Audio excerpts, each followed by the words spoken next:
அப்போஸ்தலர் அதிகாரம் 6. அந்நாட்களிலே சீஷர்கள் பெருகின போது கிரேக்கரானவர்கள் தங்கள் விதவைகள் அன்றாடக விசாரணையில் திட்டமாய் விசாரிக்கப்படவில்லை என்று எபிரேயருக்கு விரோதமாய் முறுமுறுத்தார்கள். அப்பொழுது 12 சீஷர் கூட்டத்தை வரவழைத்து, நாங்கள் தேவ வசனத்தை போதியாமல் பந்தி விசாரணை செய்வது தகுதியல்ல. ஆதலால் சகோதரரே, பரிசுத்த ஆவியும் ஞானமும் நிறைந்து நற்சாட்சி பெற்றிருக்கிற 7 பேரை உங்களில் தெரிந்து கொள்ளுங்கள். அவர்களை இந்த வேலைக்காக ஏற்படுத்துவோம். நாங்களோ ஜெபம் பண்ணுவதிலும் தேவ வசனத்தை போதிக்கிற ஊழியத்திலும் இடைவிடாமல் தரித்திருப்போம் என்றார்கள். இந்த யோசனை சபையார் எல்லாருக்கும் பிரியமாயிருந்தது. அப்பொழுது விசுவாசமும் பரிசுத்த ஆவியும் நிறைந்தவனாகிய தேவானையும் பிலிப்பையும் பிரோகோரையும் நிக்கானோரையும் தீமோனையும் பர்மெனாவையும் யூத மார்க்கத்தமைந்தவனான அந்தியோகியா பட்டணத்தானாகிய நிக்கோலாவையும் தெரிந்து கொண்டு அவர்களை அப்போஸ்தலருக்கு முன்பாக நிறுத்தினார்கள். இவர்கள் ஜெபம் பண்ணி அவர்கள் மேல் கைகளை வைத்தார்கள். தேவ வசனம் விருத்தியடைந்தது. சீஷருடைய தொகை எருசலேமில் மிகவும் பெருகிற்று. ஆசாரியர்களில் அநேகரும் விசுவாசத்துக்கு கீழ்ப்படிந்தார்கள். ஸ்தேவான் விசுவாசத்தினாலும் வல்லமையினாலும் நிறைந்தவனாய் ஜனங்களுக்குள்ளே பெரிய அற்புதங்களையும் அடையாளங்களையும் செய்தான். அப்பொழுது லிபர்த்தீனர் எண்ணப்பட்டவர்களின் ஆலயத்தை சேர்ந்தவர்களிலும் சீரேனே பட்டணத்தாரிலும் அலெக்சந்திரியா பட்டணத்தாரிலும் சிலிசியா நாட்டாரிலும் ஆசியா தேசத்தாரிலும் சிலர் எழும்பி ஸ்தேவானுடனே தர்க்கம் பண்ணினார்கள். அவன் பேசின ஞானத்தையும் ஆவியையும் எதிர்த்து நிற்க அவர்களால் கூடாமற் போயிற்று. அப்பொழுது அவர்கள் மோசேக்கும் தேவனுக்கும் விரோதமாக இவன் தூஷண வார்த்தைகளை பேச கேட்டோம் என்று சொல்லும்படியாக மனுஷரை ஏற்படுத்தி ஜனங்களையும் மூப்பரையும் வேத பாரகரையும் எழுப்பிவிட்டு அவன் மேல் பாய்ந்து அவனை பிடித்து ஆலோசனை சங்கத்தாருக்கு முன்பாக இழுத்து கொண்டு போய் பொய் சாட்சிகளையும் நிறுத்தினார்கள். இவர்கள் இந்த மனுஷன் இந்த பரிசுத்த ஸ்தலத்துக்கும் வேத பிரமாணத்துக்கும் விரோதமாக தூஷண வார்த்தைகளை ஓயாமற் பேசுகிறான். எப்படி என்றால், நசரேயனாகிய அந்த இயேசு இந்த ஸ்தலத்தை அழித்து போட்டு மோசே நமக்கு கொடுத்த முறைமைகளை மாற்றுவான் என்று இவன் சொல்ல கேட்டோம் என்றார்கள். ஆலோசனை சங்கத்தில் உட்கார்ந்திருந்த அனைவரும் அவன் மேல் கண்ணோக்கமாயிருந்து அவன் முகம் தேவதூதன் முகம் போல் இருக்க கண்டார்கள். அதிகாரம் 7. பிரதான ஆசாரியன் அவனை நோக்கி, காரியம் இப்படியா இருக்கிறது என்று கேட்டான். அதற்கு அவன், சகோதரரே, பிதாக்களே, கேளுங்கள். நம்முடைய பிதாவாகிய ஆபிரகாம் காரானூரிலே குடியிருக்கிறதற்கு முன்னமே மெசொப்பொத்தாமியா நாட்டிலே இருக்கும்போது மகிமையின் தேவன் அவனுக்கு தரிசனமாகி, நீ உன் தேசத்தையும் உன் இனத்தையும் விட்டு புறப்பட்டு நான் உனக்கு காண்பிக்கும் தேசத்துக்கு வா என்றார். அப்பொழுது அவன் கல்தேயர் தேசத்தை விட்டு புறப்பட்டு காரானூரிலே வாசம் பண்ணினான். அவனுடைய தகப்பன் மரித்த பின்பு அவ்விடத்தை விட்டு நீங்கள் இப்பொழுது குடியிருக்கிற இத்தேசத்திற்கு அவனை அழைத்து கொண்டு வந்து குடியிருக்கும்படி செய்தார். இதிலே 1 அடி நிலத்தை ஆகிலும் அவனுடைய கையாட்சிக்கு கொடாமல் இருக்கையில் அவனுக்கு பிள்ளை இல்லாதிருக்கும் போது உனக்கும் உனக்கு பின்வரும் உன் சந்ததிக்கும் இதை சுதந்திரமாக தருவேன் என்று அவனுக்கு வாக்குத்தத்தம் பண்ணினார். அந்தப்படி தேவன் அவனை நோக்கி, உன் சந்ததியார் அந்நிய தேசத்தில் சஞ்சரிப்பார்கள். அத்தேசத்தார் அவர்களை அடிமைகளாக்கி 400 வருஷம் துன்பப்படுத்துவார்கள். அவர்களை அடிமைப்படுத்தும் ஜனத்தையோ நான் ஆக்கினைக்குட்படுத்துவேன். அதற்கு பின்பு அவர்கள் புறப்பட்டு வந்து இவ்விடத்திலே எனக்கு ஆராதனை செய்வார்கள் என்றார். மேலும் விருத்த சேதன உடன்படிக்கையையும் அவனுக்கு ஏற்படுத்தினார். அந்தபடியே அவன் ஈசாக்கை பெற்றபோது 8ஆம் நாளிலே அவனை விருத்த சேதனம் பண்ணினான். ஈசாக்கு யாக்கோபையும், யாக்கோபு 12 கோத்திர பிதாக்களையும் பெற்றார்கள். அந்த கோத்திர பிதாக்கள் பொறாமை கொண்டு யோசேப்பை எகிப்துக்கு கொண்டு போகும்படியாக விற்று போட்டார்கள். தேவனோ அவனுடனே கூட இருந்து எல்லா உபத்திரவங்களினின்றும் அவனை விடுவித்து எகிப்தின் ராஜாவாகிய பார்வோன் சமூகத்திலே அவனுக்கு கிருபையையும் ஞானத்தையும் அருளினார். அந்த ராஜா அவனை எகிப்து தேசத்திற்கும் தன் வீடு அனைத்திற்கும் அதிகாரியாக ஏற்படுத்தினான். பின்பு எகிப்து, கானான் என்னும் தேசங்களில் எங்கும் பஞ்சமும் மிகுந்த வருத்தமும் உண்டாகி நம்முடைய பிதாக்களுக்கு ஆகாரம் கிடையாமற் போயிற்று. அப்பொழுது எகிப்திலே தானியம் உண்டென்று யாக்கோபு கேள்விப்பட்டு நம்முடைய பிதாக்களை முதலாந்தரம் அனுப்பினான். 2ஆந்தரம் யோசேப்பு தன்னுடைய சகோதரருக்கு தன்னை தெரியப்படுத்தினான். யோசேப்புடைய வம்சமும் பார்வோனுக்கு தெரிய வந்தது. பின்பு யோசேப்பு தன்னுடைய தகப்பன் யாக்கோபும் தன்னுடைய இனத்தார் யாவரும் ஆகிய 75 பேரை அழைக்க அனுப்பினான். அந்தபடி யாக்கோபு எகிப்துக்கு போனான். அவனும் நம்முடைய பிதாக்களும் மரித்து அங்கே இருந்து சீகேமுக்கு கொண்டு வரப்பட்டு ஆபிரகாம் சீகேமின் தகப்பனாகிய ஏமோருடைய சந்ததியாரிடத்தில் ரொக்க கிரயத்துக்கு வாங்கியிருந்த கல்லறையில் வைக்கப்பட்டார்கள். ஆபிரகாமுக்கு தேவன் ஆணையிட்டு அருளின வாக்குத்தத்தம் நிறைவேறும் காலம் சமீபித்த போது யோசேப்பை அறியாத வேறொரு ராஜா தோன்றின காலம் அளவும் ஜனங்கள் எகிப்திலே பலுகி பெருகினார்கள். அவன் நம்முடைய ஜனங்களை வஞ்சனையாய் நடப்பித்து நம்முடைய பிதாக்களின் குழந்தைகள் உயிரோடிராதபடிக்கு அவர்கள் அவைகளை வெளியே போட்டு விடும்படி செய்து அவர்களை உபத்திரவப்படுத்தினான்.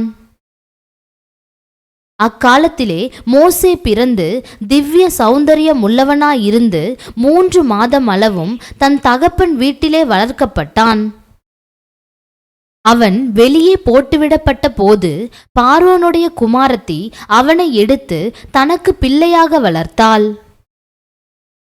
மோசே எகிப்தியருடைய சகல சாஸ்திரங்களிலும் கற்பிக்கப்பட்டு வாக்கிலும் செய்கையிலும் வல்லவனானான். அவனுக்கு 40 வயதான போது இஸ்ரவேல் புத்திரராகிய தன்னுடைய சகோதரரை கண்டு சந்திக்கும்படி அவனுடைய இருதயத்தில் எண்ணம் உண்டாயிற்று. அப்பொழுது அவர்களில் ஒருவன் அநியாயமாய் நடத்தப்படுகிறதை அவன் கண்டு அவனுக்கு துணை நின்று எகிப்தியனை வெட்டி துன்பப்பட்டவனுக்கு நியாயம் செய்தான். தன்னுடைய கையினாலே தேவன் தங்களுக்கு இரட்சிப்பை தருவார் என்பதை தன்னுடைய சகோதரர் அறிந்து கொள்வார்கள் என்று அவன் நினைத்தான்.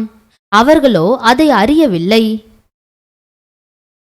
மறுநாளிலே சண்டை பண்ணி கொண்டிருக்கிற 2 பேருக்கு அவன் எதிர்பட்டு, மனுஷரே, நீங்கள் சகோதரராய் இருக்கிறீர்கள், ஒருவருக்கொருவர் அநியாயம் செய்கிறதென்ன என்று அவர்களை சமாதானப்படுத்தும்படி பேசினான். பிறனுக்கு அநியாயம் செய்தவன் அவனை பிடித்து தள்ளி, எங்கள் மேல் அதிகாரியாகவும் நியாயாதிபதியாகவும் உன்னை ஏற்படுத்தினவன் யார்?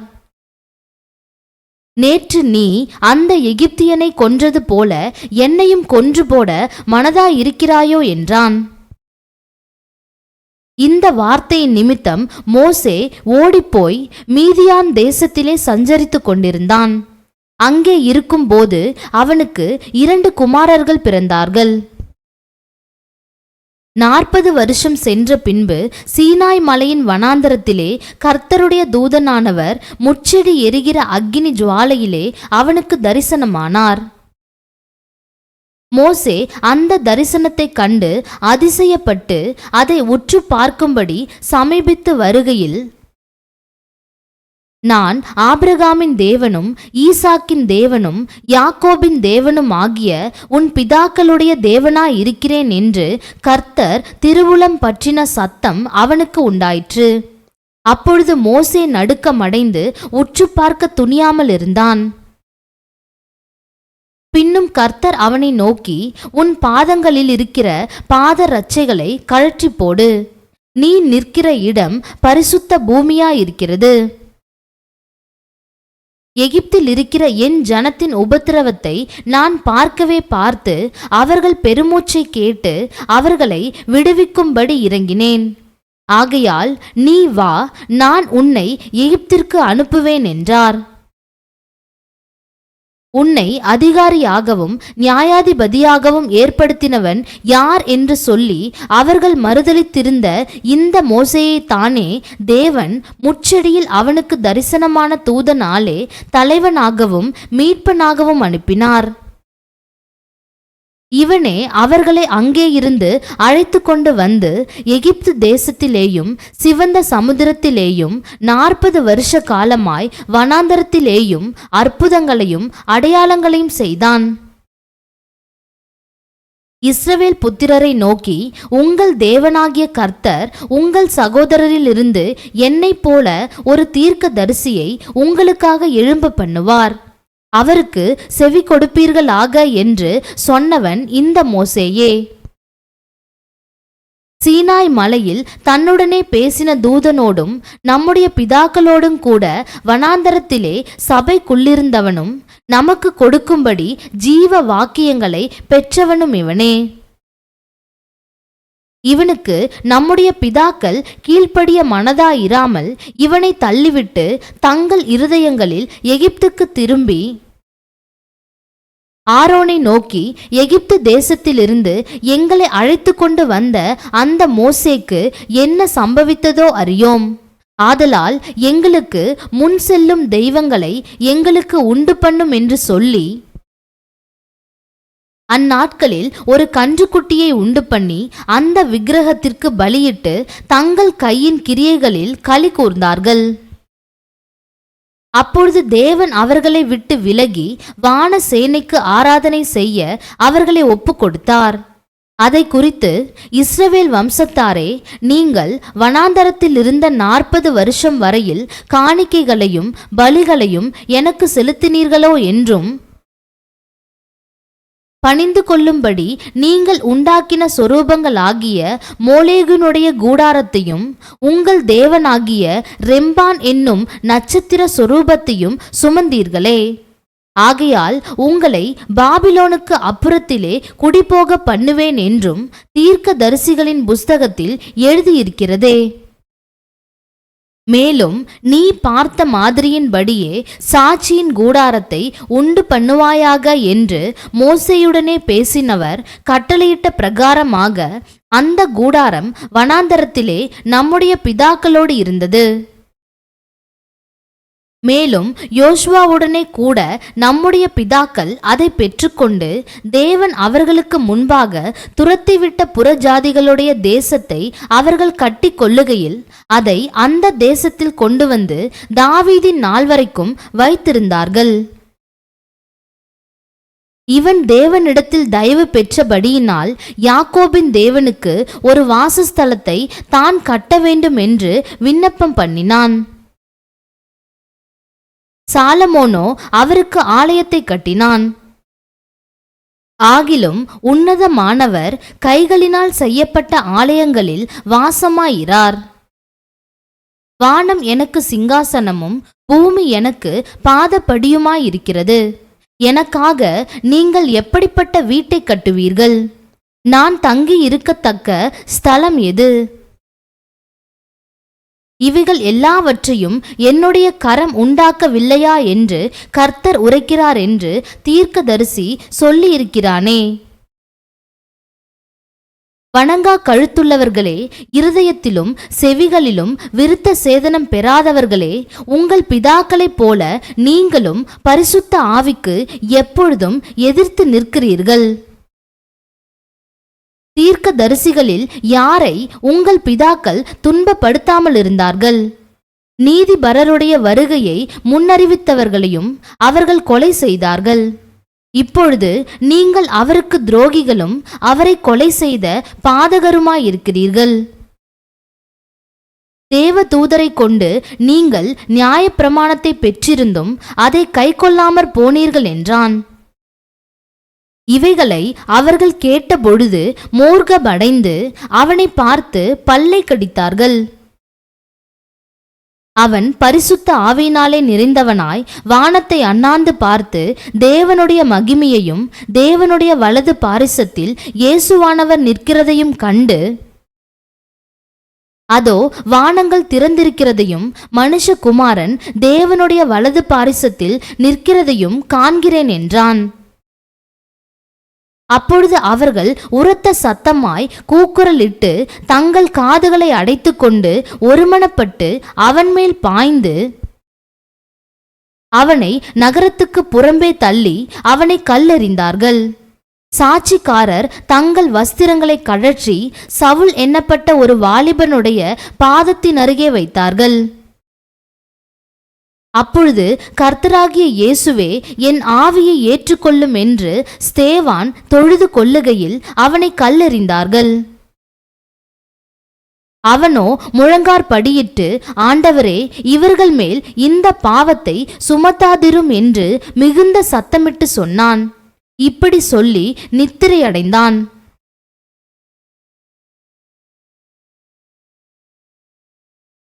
அதிகாரம் 8. அவனை கொலை செய்கிறதற்கு சவுலும் சம்மதித்திருந்தான். அக்காலத்திலே எருசலேமில் உள்ள சபைக்கு மிகுந்த துன்பம் உண்டாயிற்று. அப்போஸ்தலர் தவிர மற்ற யாவரும் யூதேயா சமாரியா தேசங்களில் சிதறப்பட்டு போனார்கள். தேவ பக்தியுள்ள மனுஷர் ஸ்தேவானை எடுத்து அடக்கம் பண்ணி அவனுக்காக மிகவும் துக்கம் கொண்டாடினார்கள். சவுல் வீடுகள் தோறும் நுழைந்து புருஷரையும் ஸ்திரீகளையும் இழுத்து கொண்டு போய் காவலில் போடுவித்து சபையை பாழாக்கி கொண்டிருந்தான். சிதறி போனவர்கள் எங்கும் திரிந்து சுவிசேஷத்தை பிரசங்கித்தார்கள்.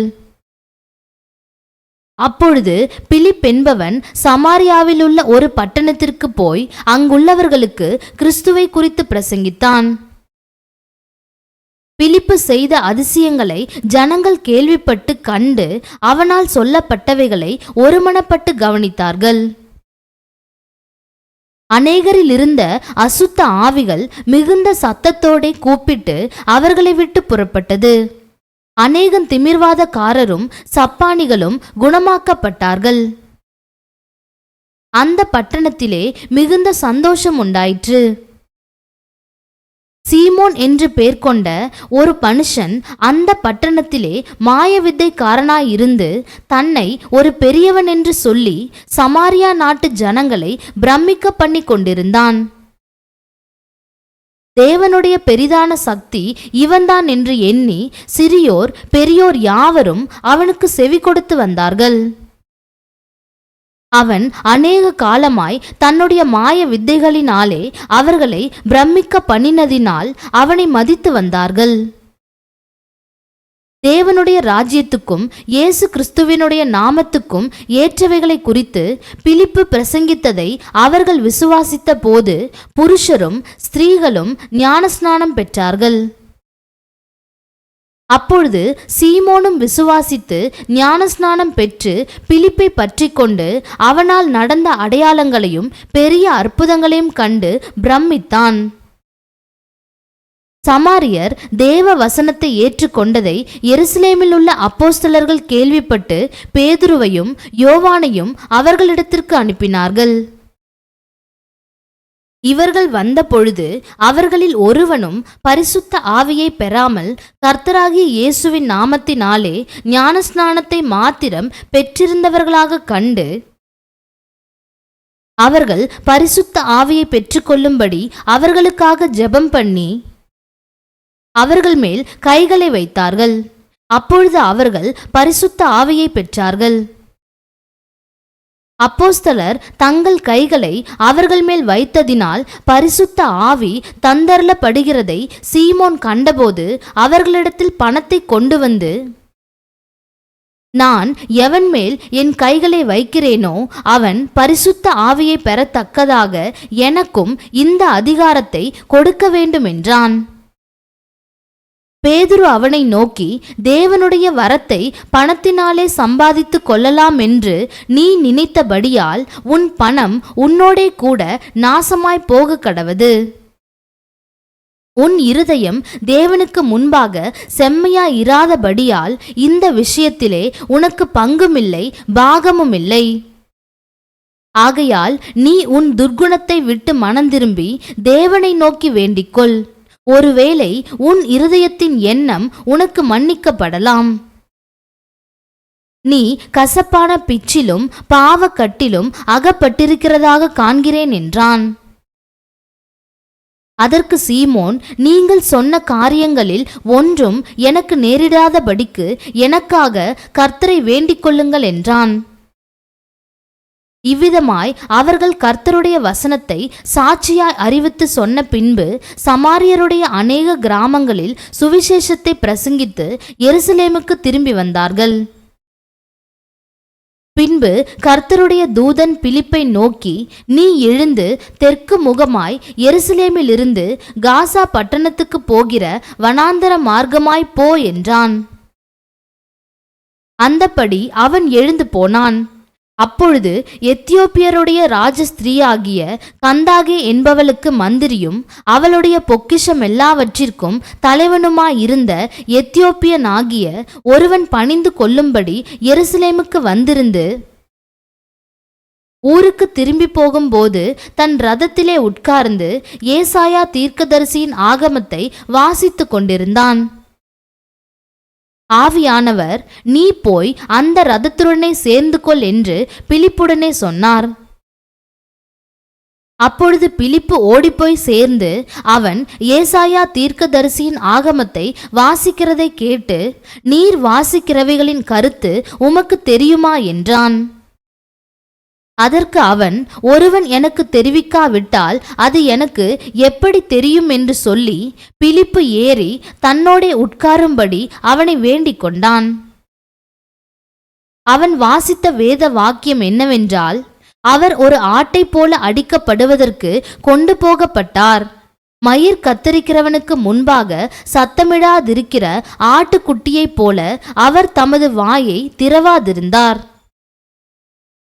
அவர் தம்மை தாழ்த்தின போது அவருடைய நியாயம் எடுத்து போடப்பட்டது. அவருடைய ஜீவன் பூமியிலிருந்து எடுபட்டு போயிற்று. அவருடைய வம்சத்தை யாராலே சொல்லி முடியும் என்பதே. மந்திரி பிலிப்பை நோக்கி, தீர்க்கதரிசி யாரை குறித்து இதை சொல்லுகிறார்? தம்மை குறித்தோ வேறொருவரை குறித்தோ எனக்கு சொல்ல வேண்டும் என்று கேட்டுக்கொண்டான். அப்பொழுது பிலிப்பு பேசத் தொடங்கி இந்த வேத வாக்கியத்தை முன்னிட்டு இயேசுவை குறித்து அவனுக்கு பிரசங்கித்தான். இவ்விதமாய் அவர்கள் வழிநடந்து போகையில் தண்ணீருள்ள ஓரிடத்திற்கு வந்தார்கள். அப்பொழுது மந்திரி, இதோ தண்ணீர் இருக்கிறதே, நான் ஞானஸ்நானம் பெறுகிறதற்கு தடை என்ன என்றான். அதற்கு பிலிப்பு, நீர் முழு இருதயத்தோடும் விசுவாசித்தால் தடையில்லை என்றான். அப்பொழுது அவன், இயேசு கிறிஸ்துவை தேவனுடைய குமாரன் என்று விசுவாசிக்கிறேன் என்று சொல்லி ரதத்தை நிறுத்த சொன்னான். அப்பொழுது பிலிப்பும் மந்திரியும் ஆகிய இருவரும் தண்ணீரில் இறங்கினார்கள். பிலிப்பு அவனுக்கு ஞானஸ்நானம் கொடுத்தான். அவர்கள் தண்ணீரிலிருந்து கரையேறின பொழுது கர்த்தருடைய ஆவியானவர் பிலிப்பை கொண்டு போய்விட்டார். மந்திரி அப்புறம் அவனை காணாமல் சந்தோஷத்தோடே தன் வழியே போனான். பிலிப்பு ஆசோத்திலே காணப்பட்டு அவ்விடத்திலிருந்து பிரயாணம் பண்ணி செசரியாவுக்கு வருகிற வரையில் சகல பட்டணங்களிலும் சுவிசேஷத்தை பிரசங்கித்து கொண்டு வந்தான். அதிகாரம் 9. சவுல் என்பவன் இன்னும் கர்த்தருடைய சீஷரை பயமுறுத்தி கொலை செய்யும்படி சீரி பிரதான ஆசாரியரிடத்திற்கு போய்,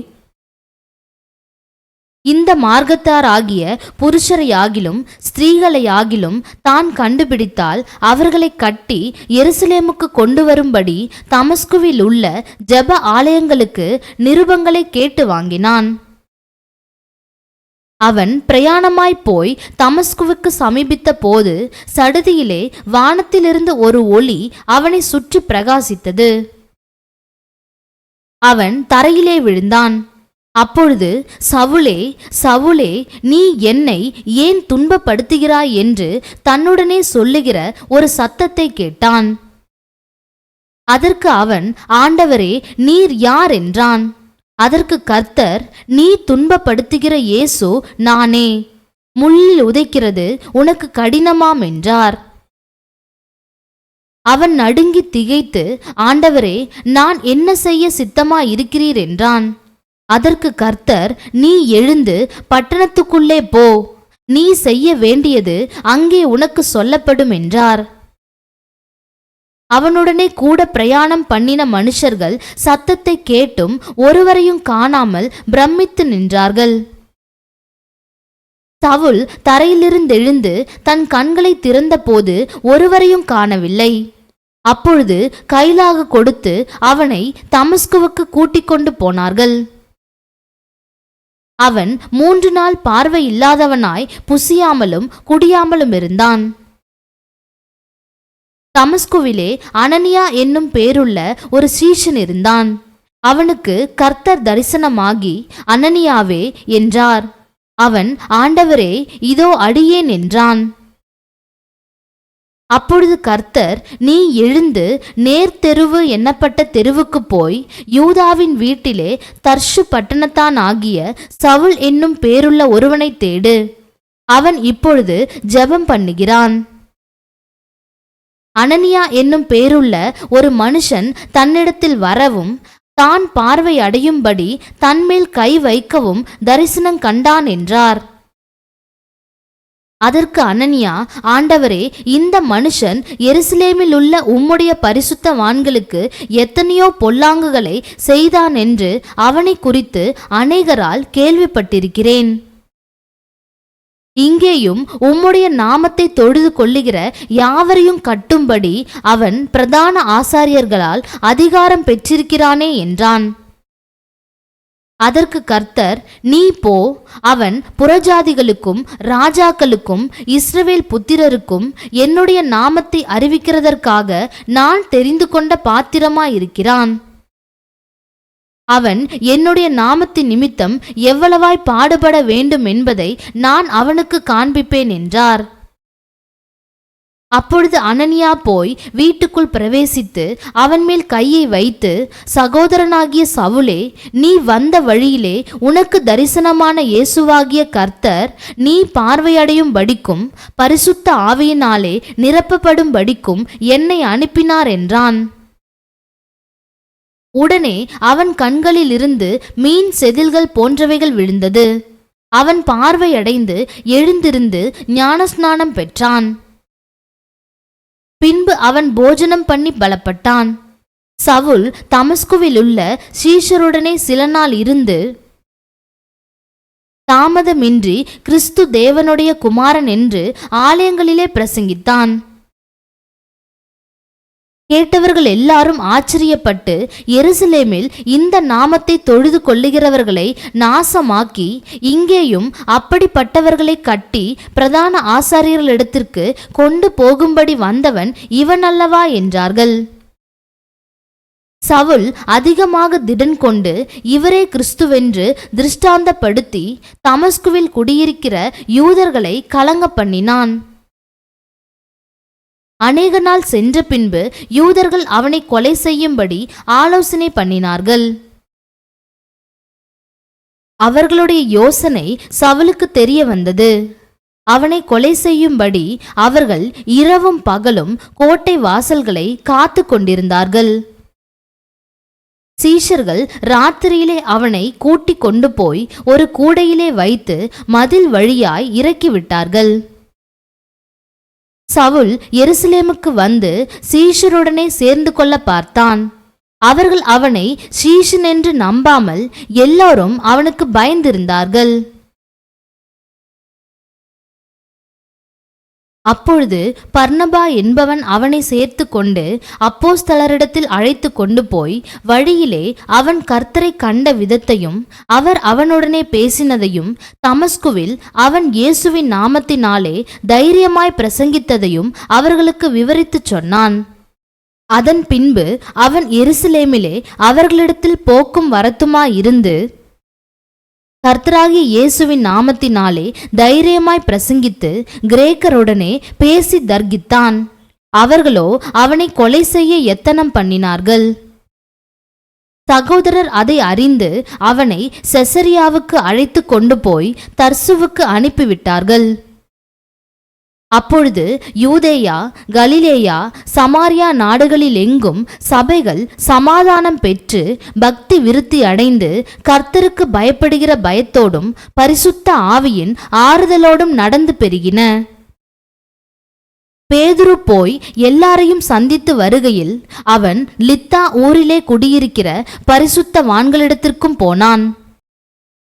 அங்கே 8 வருஷமாய் கட்டிலின் மேல் திமிர்வாதம் உள்ளவனாய் கிடந்த ஐனேயா என்னும் பேருள்ள ஒரு மனுஷனை கண்டான். பேதுரு அவனை பார்த்து, ஐனேயாவே, இயேசு கிறிஸ்து உன்னை குணமாக்குகிறார். நீ எழுந்து உன் படுக்கையை நீயே போட்டுக்கொள் என்றான். உடனே அவன் எழுந்திருந்தான். லித்தாவிலும் சாரோனிலும் குடியிருந்தவர்கள் எல்லாரும் அவனைக் கண்டு கர்த்தரிடத்தில் திரும்பினார்கள். யோப்பா பட்டணத்தில் கிரேக்கு பாஷையிலே தொற்கால் என்று அர்த்தம் கொள்ளும் தபீத்தாள் என்னும் பெயருடைய ஒரு சீஷி இருந்தாள். அவள் நற்கிரியைகளையும் தருமங்களையும் மிகுதியாய் செய்து கொண்டு வந்தாள். அந்நாட்களில் அவள் வியாதிப்பட்டு மரணமடைந்தாள். அவளை குளிப்பாட்டி மேல் வீட்டிலே கிடத்தி வைத்தார்கள். யோப்பா பட்டணம் லித்தா ஊருக்கு சமீபமானபடியினாலே பேதுரு அவ்விடத்தில் இருக்கிறான் என்று சீஷர்கள் கேள்விப்பட்டு தாமதமில்லாமல் தங்களிடத்தில் வரவேண்டும் என்று சொல்லும்படி 2 மனுஷரை அவனிடத்திற்கு அனுப்பினார்கள். பேதுரு எழுந்து அவர்களுடனே கூட போனான். அவன் போய் சேர்ந்த பொழுது அவர்கள் அவனை மேல் வீட்டுக்கு அழைத்து கொண்டு போனார்கள்.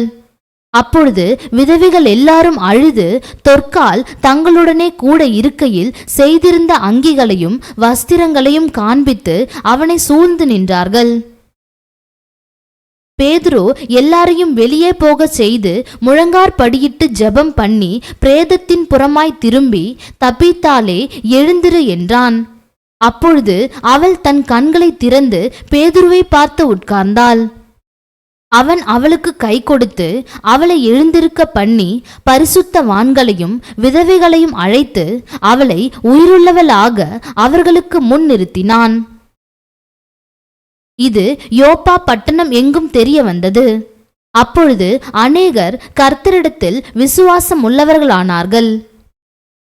பின்பு அவன் யோப்பா பட்டணத்திலே தோல் பதனிடுகிறவன் ஆகிய சீமோன் என்னும் ஒருவனிடத்தில் அநேக நாள் தங்கியிருந்தான். அதிகாரம் 10. இத்தாலியா பட்டாளம் என்னப்பட்ட பட்டாளத்திலே 100க்கு அதிபதி ஆகிய கொர்நேலியு என்னும் பேர் கொண்ட ஒரு மனுஷன் செசரியா பட்டணத்திலே இருந்தான். அவன் தேவ பக்தி உள்ளவனும் தன் வீட்டார் அனைவரோடும் தேவனுக்கு பயந்தவனுமாயிருந்து ஜனங்களுக்கு மிகுந்த தர்மங்களை செய்து எப்பொழுதும் தேவனை நோக்கி ஜெபம் பண்ணி கொண்டிருந்தான். பகலில் ஏறக்குறைய 9ஆம் மணி நேரத்திலே தேவனுடைய தூதன் தன்னிடத்தில் வரவும் கொர்நேலியுவே என்று அழைக்கவும் பிரத்யட்சமாய் தரிசனம் கண்டு அவனை உற்று பார்த்து பயந்து, ஆண்டவரே, என்ன என்றான். அப்பொழுது அவன், உன் ஜெபங்களும் உன் தர்மங்களும் தேவனுக்கு நினைப்பூட்டுதலாக அவர் சந்நிதியில் வந்தெட்டி இருக்கிறது.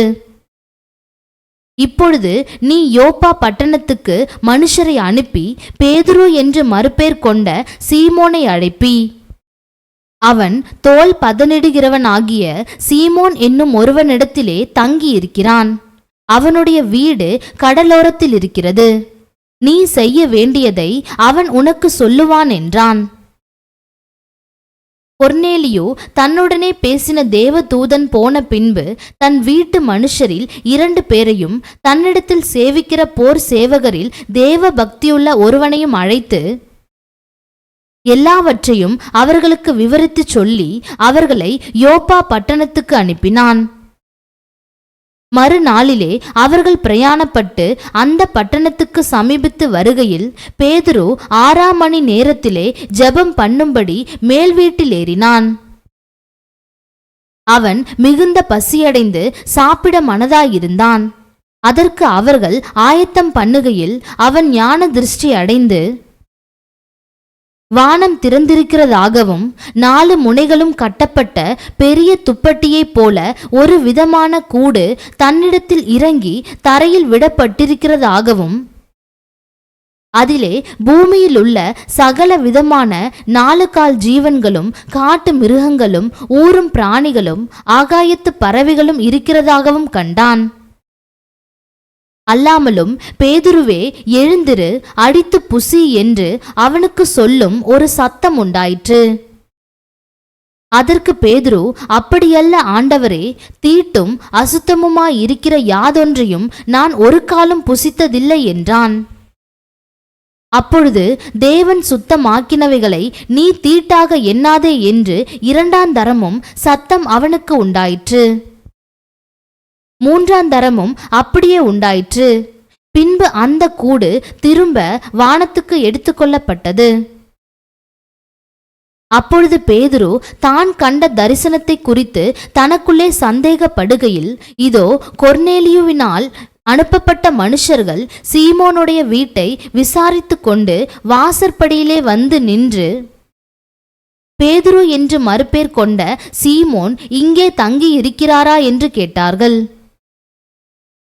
பேதுரு அந்த தரிசனத்தை குறித்து சிந்தனை பண்ணி கொண்டிருக்கையில் ஆவியானவர், இதோ 3 மனுஷர் உன்னை தேடுகிறார்கள். நீ எழுந்து இறங்கி ஒன்றுக்கும் சந்தேகப்படாமல் அவர்களுடனே கூட போ, நானே அவர்களை அனுப்பினேன் என்று அவனுக்கு சொன்னார். அப்பொழுது பேதுரு கொர்நேலியுவினால் தன்னிடத்தில் அனுப்பப்பட்ட மனுஷரிடத்திற்கு இறங்கி போய், இதோ நீங்கள் தேடுகிறவன் நான்தான், நீங்கள் வந்திருக்கிற காரியம் என்ன என்றான். அதற்கு அவர்கள், நீதிமானும் தேவனுக்கு பயப்படுகிறவரும் யூத ஜனங்கள் எல்லாராலும் நல்லவரென்று சாட்சி பெற்றவரும் ஆகிய கொர்நேலியு என்னும் 100க்கு அதிபதி உம்மை தம்முடைய வீட்டுக்கு அழைப்பித்து உம்மால் சொல்லப்படும் வார்த்தைகளை கேட்கும்படி பரிசுத்த தூதனாலே தேவயத்தனமாய் கட்டளை பெற்றார் என்றார்கள். அப்பொழுது பேதுரு அவர்களை உள்ளே அழைத்து அவர்களுக்கு உபசாரம் செய்து மறுநாளிலே அவர்களுடனே கூட புறப்பட்டான். யோப்பா பட்டணத்தார் ஆகிய சகோதரரில் சிலரும் அவனுடனே கூட போனார்கள். மறுநாளிலே செசரியா பட்டணத்தில் பிரவேசித்தார்கள். கொர்நேலியு தன் உறவின் முறையாரையும் தன்னுடைய விசேஷித்த சிநேகிதரையும் கூட வரவழைத்து அவர்களுக்காக காத்திருந்தான். பேதுரு உள்ளே பிரவேசிக்கிற பொழுது கொர்நேலியு அவனுக்கு எதிர்கொண்டு போய் அவன் பாதத்தில் விழுந்து பணிந்து கொண்டான். பேதுரு அவனை தூக்கி எடுத்து, எழுந்திரும், நானும் ஒரு மனுஷன்தான் என்றான்.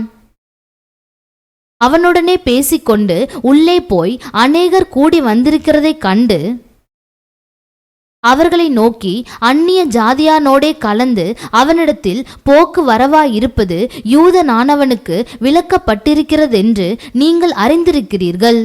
அப்படி இருந்தும் எந்த மனுஷனையும் தீட்டுள்ளவன் என்றும் அசுத்தன் என்றும் நான் சொல்லாதபடிக்கு தேவன் எனக்கு காண்பித்திருக்கிறார்.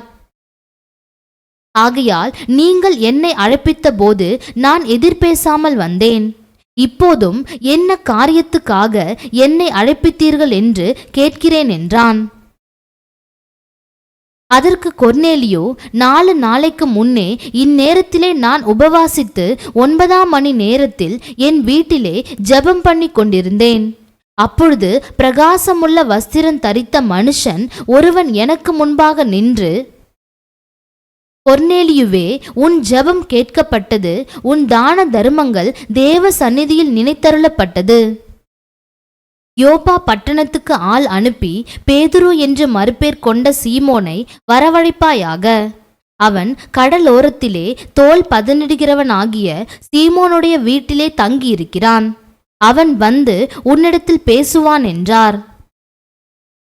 அந்தபடியே நான் உடனே உம்மிடத்திற்கு ஆள் அனுப்பினேன். நீர் வந்தது நல்ல காரியம். தேவனாலே உமக்கு கட்டளையிடப்பட்ட யாவையும் கேட்கும்படிக்கு நாங்கள் எல்லாரும் இப்பொழுது இங்கே தேவ சமூகத்தில் கூடியிருக்கிறோம் என்றான். அப்பொழுது பேதுரு பேசத் தொடங்கி, தேவன் பட்சபாதம் உள்ளவர் அல்ல என்றும், எந்த ஜனத்தில் ஆயினும் அவருக்கு பயந்திருந்து நீதியை செய்கிறவன் எவனோ அவனே அவருக்கு உகந்தவன் என்றும் நிச்சயமாய் அறிந்திருக்கிறேன். எல்லாருக்கும் கர்த்தராய் இருக்கிற இயேசு கிறிஸ்துவை கொண்டு அவர் சமாதானத்தை சுவிசேஷமாய் கூறி இஸ்ரவேல் புத்திரருக்கு அனுப்பின வார்த்தையை அறிந்திருக்கிறீர்களே. யோவான் ஞானஸ்நானத்தை குறித்து பிரசங்கித்த பின்பு கலிலேயா நாடு முதற்கொண்டு யூதேயா தேசமெங்கும் நடந்த சங்கதி இதுவே. நசரேயனாகிய இயேசுவை தேவன் பரிசுத்த ஆவியினாலும் வல்லமையினாலும் அபிஷேகம் பண்ணினார். தேவன் அவருடனே கூட இருந்தபடியினாலே அவர் நன்மை செய்கிறவராயும் பிசாசின் வல்லமையில் அகப்பட்ட யாவரையும் குணமாக்குகிறவராயும் சுற்றித் திரிந்தார். யூதருடைய தேசத்திலும் எருசலேமிலும் அவர் செய்தவைகள் எல்லாவற்றிற்கும் நாங்கள் சாட்சிகளாயிருக்கிறோம். அவரை மரத்திலே தூக்கி கொலை செய்தார்கள். 3ஆம் நாளிலே தேவன் அவரை எழுப்பி பிரத்யட்சமாய் காணும்படி செய்தார். ஆயினும் எல்லா ஜனங்களுக்கும் பிரத்யட்சமாகும்படி செய்யாமல் அவர் மரித்தோரிலிருந்து எழுந்த பின்பு அவரோடே புசித்து குடித்தவர்களும் தேவனால் முன்பு நியமிக்கப்பட்ட சாட்சிகளும் ஆகிய எங்களுக்கே பிரத்யட்சமாகும்படி செய்தார். அன்றியும் அவரே உயிரோடு இருக்கிறவர்களுக்கும் மரித்தோர்களுக்கும் தேவனால் ஏற்படுத்தப்பட்ட நியாயாதிபதி என்று ஜனங்களுக்கு பிரசங்கிக்கவும் சாட்சியாக ஒப்புவிக்கவும் அவர் எங்களுக்கு கட்டளையிட்டார். அவரை விசுவாசிக்கிறவன் எவனோ அவன் அவருடைய நாமத்தினாலே பாவ மன்னிப்பை பெறுவான் என்று தீர்க்க தரிசிகள் எல்லாரும் அவரை குறித்தே சாட்சி கொடுக்கிறார்கள் என்றான். இந்த வார்த்தைகளை பேதுரு பேசிக் கொண்டிருக்கையில் வசனத்தை கேட்டவர்கள் யாவர் மேலும் பரிசுத்த ஆவியானவர் இறங்கினார். அவர்கள் பல பாஷைகளை பேசுகிறதையும் தேவனை புகழுகிறதையும் பேதுருவோடே கூட வந்திருந்த விருத்த சேதனம் உள்ள விசுவாசிகள் கேட்கும் போது பரிசுத்த ஆவியின் வரம் புறஜாதிகள் மேலும் பொழிந்தருளப்பட்டதை குறித்து பிரமித்தார்கள். அப்பொழுது பேதுரு, நம்மை போல பரிசுத்த ஆவியை பெற்ற இவர்களும் ஞானஸ்நானம் பெறாதபடிக்கு எவனாகிலும் தண்ணீரை விலக்கலாமா என்று சொல்லி கர்த்தருடைய நாமத்தினாலே அவர்களுக்கு ஞானஸ்நானம் கொடுக்கும்படி கட்டளையிட்டான். அப்பொழுது சில நாள் அங்கே தங்கும்படி அவனை வேண்டிக் கொண்டார்கள்.